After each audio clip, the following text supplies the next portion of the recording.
Wow, that's deep. But it's funny you asked that because recently, with our shift from fundraising for charity and gifts and all that to crowdfunding, we were thinking of Wishberry's sort of tagline, and our team yesterday, in fact, came up with Fund Your Dreams, right?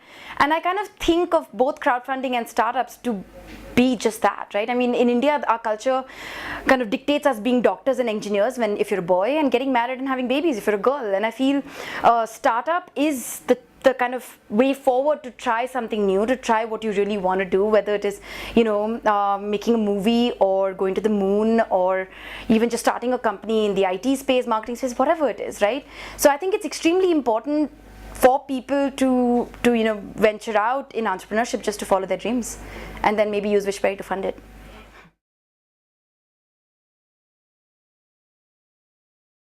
Interesting. I mean, honestly, I think anything in India, because there's just so many business models to be explored, right? And a simple way is just look at models in the US and figure out how they can be worked here. I mean, Netflix, Big Flix is doing it now in India. And so I don't think there's any specific area that people could explore, but everybody seems to be talking about education. I think that is an area people should look at seriously, just because it's a big spend. I would say things around matrimony.